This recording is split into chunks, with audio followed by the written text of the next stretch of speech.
Hi, welcome to home tuition powered by query करो।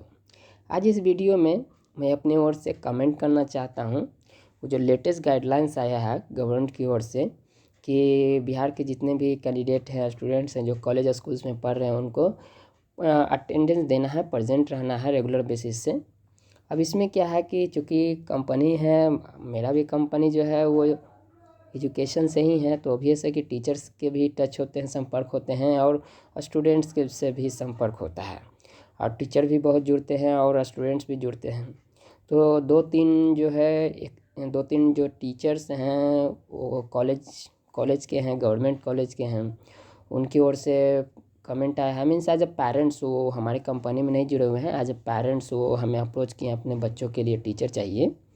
तो उनसे बात हो रहा था तो उन्होंने यही कमेंट किया कि देखिए बहुत परेशानी हो चुका है, अब टाइम नहीं मिल पाता है, डेमो आप जो अरेंज कीजिए 5 बजे के बाद अरेंज कीजिए। ये जो नया नियम आया है काफ़ी टीचर्स के लिए दिक्कत हो रहा है, उतना टाइम नहीं मिल पा रहा है। तो चलिए हम इसमें क्या है केस ए केस बी यानी कि टीचर्स के रूप से भी सोचेंगे और स्टूडेंट्स के भी रूप से सोचेंगे, और इस जो लेटेस्ट गाइडलाइंस है उस पर अपना हम विचार रखेंगे। देखिए, अगर टीचर्स पॉइंट ऑफ व्यू से सोचते हैं और इस तरह से जो पेरेंट्स अभी बोलेंगे टाइम नहीं मिल पाता है, देखिए कोई भी गवर्नमेंट या कोई भी इंस्टीट्यूट अगर आपको सैलरी पे कर रहे हैं तो आपका पहला ईमानदारी ड्यूटी ये बनना चाहिए कि वो ड्यूटी को उस ढंग से आपको करना है। अब इसके लिए टाइम नहीं मिल पा रहा है, जब ऐसा है तो ड्यूटी छोड़ के घर पे बैठिए। टाइम नहीं मिल पा रहा है, रोज़गार भी चाहिए, टाइम भी चाहिए, सब चीज़ चाहिए, तो जो पे कर रहे हैं वो तो बेवकूफ़ है ना। तो आप जो टीचर हैं, आपका टीचिंग ड्यूटी है, आपके घर पे कितने बजे टाइम मिलता है नहीं मिलता है वो आप किसी गवर्नमेंट को दोष आप नहीं लगा सकते हैं। गवर्नमेंट ईमानदारी से आपको सैलरी पे कर रहे हैं, तो इसीलिए आपके जो ये जो गाइडलाइंस आया है, हम तो भगवान से ही प्रे करते हैं, गॉड से यही प्रे करते हैं कि ऐसे ऐसे 10-20 और गाइडलाइंस आए जिससे एकदम टीचर्स जो भी आप अभी तक कुर्सी ब्रेक करके जो सैलरी रिसीव किए हैं या फॉल्स अटेंडेंस करके जो सैलरी रिसीव किए हैं, वो अब ड्यूटी करने पर ही रिसीव हो। ऐसा अगर और स्ट्रिक्ट रूल आता है तो ये बहुत अच्छा होगा, हम कामना करते हैं कि इस तरह का आए। चलिए अब स्टूडेंट पॉइंट ऑफ व्यू सोचते हैं। बहुत से स्टूडेंट्स होते हैं जो अंदर इंटरमीडिएट हैं, अंदर ग्रेजुएशन हैं, अंदर पीजी हैं, वो सब हमारे कंपनी से जुड़े हुए हैं as a non professional tutor. तो हमें बहुत खुशी है कि वो सब जुड़े हुए हैं, लेकिन उनके ओर से क्या समस्या आ रहा है वो ये कमेंट पास कर रहे हैं, ये अपना फीलिंग शेयर कर रहे हैं कि सर देखिए टाइम नहीं मिल पाता है, रेगुलर रहना पड़ता है। देखिए, आप सबके लिए आपके तरफ से जो मैं कमेंट करना चाहता हूँ, अपना विचार रखना चाहता हूँ, ये है कि देखिए ये जो गवर्नमेंट का जो लेटेस्ट गाइडलाइंस आया है बहुत अच्छा है। ये तो बहुत डिले कर दिए, और जो भी एक्शन लिए हैं वो चलिए देर आए दुरुस्त आए। ये आप कहावत सुने होंगे, डायलॉग सुने होंगे, देर आए लेकिन दुरुस्त आए। देर से ही शुरू किए लेकिन सही किए। देखिए, आप एक स्टूडेंट हैं, आपका सर्वप्रथम ड्यूटी ये है कि स्टडी करना है, आपका स्टडी करने का ड्यूटी है। तो स्टडी कहाँ किया जाता है? घर में नहीं किया जाता है, नहीं बाज़ार में किया जाता है। स्टडी एक स्टडी के स्थान पे किया जाता है जो कि स्कूल या कॉलेजेस को ही प्रायोरिटी रखा गया है। तो अगर आप एक कॉलेज स्टूडेंट्स हैं और गाइडलाइंस आया है कि आपको रेगुलर रहना है, तो ये अच्छी बात है, ये तो आप सबको खुशी होना चाहिए। अब रहा बात टाइम नहीं मिल पाता है, बताइए आपको टाइम नहीं मिल पा रहा, आपका ड्यूटी ही है पढ़ना, तो टाइम मिलता है या नहीं? हाँ, टाइम बचता है तो आप हमारे माध्यम से 1-2 ट्यूशन पढ़ाइए, लेकिन इसका मतलब ये नहीं है कि नियम ही गलती है। नियम तो बहुत अच्छा है, जो गाइडलाइंस है बहुत अच्छा है।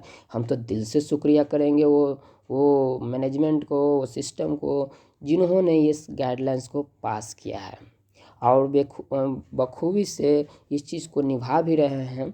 हमें खुशी है कि इस तरह का जो गाइडलाइंस आया है, ये ना कि 1 साल 2 साल बाद ये थोड़ा डल पड़ जाए, नहीं, इसको इसी तरह से बनाए रखिए। क्योंकि स्टूडेंट्स अगर इस तरह से रहा तो सबसे पहले अच्छा जो होने वाला है सोसाइटी के लिए ये है कि करप्शन जो है ना थोड़ा बहुत रिड्यूस हो जाएगा। क्यों? क्योंकि बहुत से ऐसे स्टूडेंट्स ही हैं अपने लाइफ में कुछ ऐसे अनहोनी घटना कर देते हैं जिसका उम्मीद नहीं रहता है, तो वो सब मिनिमाइज़ होने वाला है। कैसे मिनिमाइज़ होने वाला है कि देखिए उनको समय ही नहीं मिलेगा साइड थॉट करने के लिए, वो तो इंगेज रहेंगे कॉलेज दोस्तों के बीच में। तो उनके पास कोई कोई टाइम ही नहीं रहेगा सोचेंगे। सनराइज़ होगा कॉलेज आएंगे, सनसेट होगा कॉलेज से आएंगे। तो अच्छी बात है। रहा बात इस कंपनी के लिए, देखिए हमारे पास बहुत सारे टीचर हैं। अगर आप नॉन प्रोफेशनल कॉलेज गोइंग है, अगर आप नहीं भी जुड़ते हैं कोई दिक्कत नहीं। बहुत ऐसे ग्रेजुएट हैं, बहुत ऐसे पीजी के हैं जो इस कंपनी में जुड़ते हैं। तो आप अपना पढ़ाई पे ध्यान रखिए। हाँ, क्योंकि आप उस अभी योग्य नहीं हुए हैं। आप किसी चीज़ को सही या गलत बोलने का अधिकार है, लेकिन परफेक्टली वो सही है या गलत है आप नहीं बोल सकते हैं, क्योंकि अभी आपका वो मैच्योरिटी अटेन नहीं आप किए हैं। जब आप उस योग हो जाते हैं तब अपने आप को रखिए कि एक गाइडलाइंस लाना, एक चीज़ों को चलाना इतना आसान नहीं है। तो सिंपल कमेंट करना कि वो अच्छा नहीं है, ख़राब नहीं है, देखिए ऐसा नहीं होता है। हम अपने विचार से हम कर सकते हैं, क्योंकि हम सभी गाइडलाइंस लाते हैं तो गाइडलाइंस को बहुत अच्छे से ध्यान से देखें, अंडरस्टैंड किए हैं। तो हम भी सोचे कि अपना जो पर्सनल फीलिंग है एक वीडियो के माध्यम से शेयर करें। ये जो गाइडलाइंस आया है काफ़ी अप्रिसिएबल है, और ये तो बहुत पहले आना चाहिए था, लेकिन अभी भी देर आया है, लेकिन कोई बात नहीं, दुरुस्त आया है। और इस चीज़ के लिए हम यही बोलेंगे, देखिए आप सब स्टूडेंट हैं, इस गाइडलाइंस के अगेंस्ट या किसी प्रकार का मतभेद नहीं होना चाहिए। ये आपके ही भलाई के लिए है। ये जो गाइडलाइंस आया है किसको बेनिफिट होने वाला है? The answer is it will be benefited for you. ये तो आपके लिए बेनिफिटेड होने वाला है।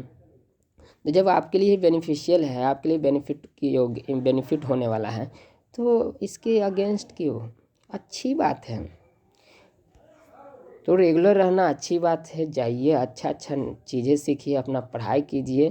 कोई भी इस गाइडलाइंस के प्रति नेगेटिविटी नहीं होना चाहिए। हम तो बहुत खुश हैं कि बहुत अच्छा गाइडलाइंस आया है। चलिए, यही अपना विचार था। कंक्लूज़न यही है कि सोसाइटी के लिए एज ए रिजल्टेंट यही होने वाला है कि करप्शन जो हो पहले अधिक होता था, अब वो मिनिमाइज़ हो चुका है। इस पॉइंट ऑफ व्यू जो भी गलती स्टूडेंट्स की ओर से होते थे, अब उस पर थोड़ा कंट्रोल हो जाएगा, क्योंकि वो दिन भर तो वो स्कूल या कॉलेजेस में ही रहेंगे। तो हम दिल से शुक्रिया करना चाहेंगे वो मैनेजमेंट, वो गवर्नमेंट, वो संस्था, वो उनका मोनोपोली जिन्होंने ये गाइडलाइंस पास किया है। So I really appreciate the government, the management who pass this guidelines. So I hope कि आप नेगेटिव नहीं रहेंगे गाइडलाइंस के प्रति। आप स्टूडेंट हैं, आपके लिए काफ़ी अच्छा आया है। रेगुलर रहिए, स्कूल कॉलेज का लाइफ है, एंजॉय कीजिए, पढ़िए, उसमें कुछ अपना इम्प्रूवमेंट दीजिए, कोई प्रोजेक्ट बनाइए, उस तरह का अपना दिखाइए टैलेंट क्या है। देखिए, फिर तो ड्यूटी करना ही है, शादी विवाह, चिल्ड्रन, ये सब लगा ही रहेगा। कॉलेज का लाइफ बहुत कीमती होता है। उनसे पूछिए जो आज वो मिस कर रहे हैं या कॉलेज कभी गए नहीं हैं। खासकर मैं मिस कर रहा हूँ कि अब मुझे कॉलेज नहीं जाना रहता है। वो कॉलेज का लाइफ, कैंटीन, दोस्त, फनी इन्वायरमेंट, मीन्स कुछ इंटरटेनमेंट होता था। अब वो चीज़ नहीं है। तो हम यही कहेंगे कि अभी आपके पास गोल्डन अपॉर्चुनिटी है, अच्छा माहौल है, अच्छा टाइम है, अच्छे से बिताइए।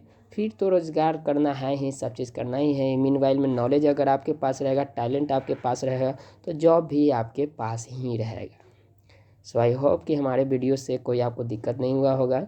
और हावा टीचर्स, तो उनको बोल दीजिए कि ड्यूटी नहीं तो पेमेंट नहीं। आपको ड्यूटी करना है। बहुत आप कुर्सी तोड़ चुके हैं, बहुत सैलरी उठा चुके हैं बिना मेहनत के, तो उनके लिए ये अच्छा नहीं है, क्योंकि अभी तो वर्क करने के लिए वो शुरू ही किए हैं। और या और भी टाइट गाइडलाइंस आएंगे, हम उम्मीद करते हैं अच्छा से अच्छा गाइडलाइंस लाइए, जहाँ स्टूडेंट्स भी रेगुलर कॉलेज में जा सकें, जहाँ टीचर्स भी रेगुलर बच्चों को पढ़ा सकें। ये सभी गाइडलाइंस जो एक अच्छा इन्वायरमेंट, एक अच्छा सोसाइटी, एक अच्छा स्कूल, एक अच्छा व्यवस्था, मैनेजमेंट ला सके, आप लाइए गाइडलाइंस। हमें कोई दिक्कत नहीं है, हम तो अप्रिशिएट ही करेंगे। सो सी यू सून, स्टे ट्यून।